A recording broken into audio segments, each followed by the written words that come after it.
This video will demonstrate detecting and analyzing exceptions or panics inside Live Rust applications. Open the OpenResty X-Ray web console in the web browser. Make sure it is the right machine you are watching.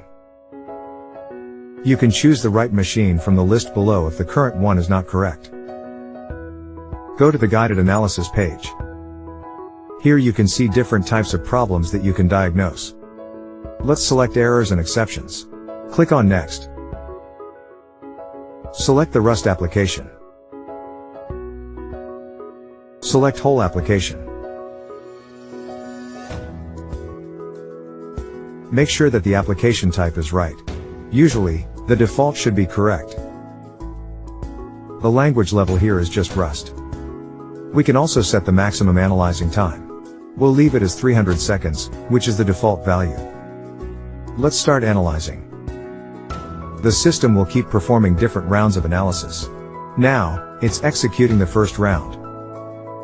The first round is done and it's already on the second one. That's enough for this case. Let's stop analyzing. It automatically generated an analysis report. This is the type of problem we diagnose. It's errors and exceptions. The report shows the code path that throws out the most Rust exceptions or panics. The function internal constructor is used to construct panic info structure. It contains information about the location of the panic and the payload associated with the panic. The panic format function is a low-level function that formats a panic message and triggers a panic. The panic bounds check function throws a panic if an array or slice bound check fails.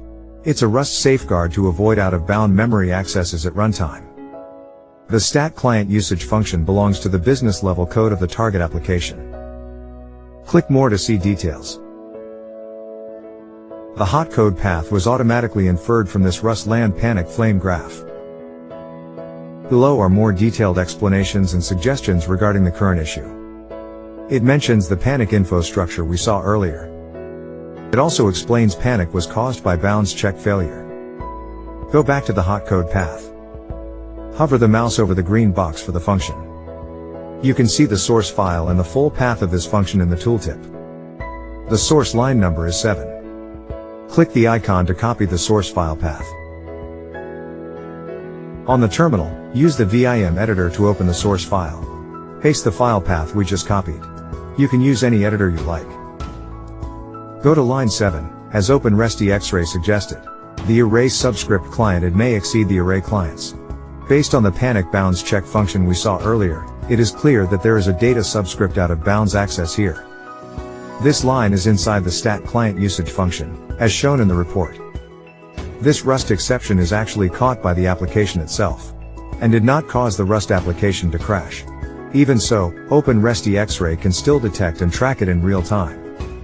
Our product can also monitor online processes automatically and show analysis reports. Go to the Insights page.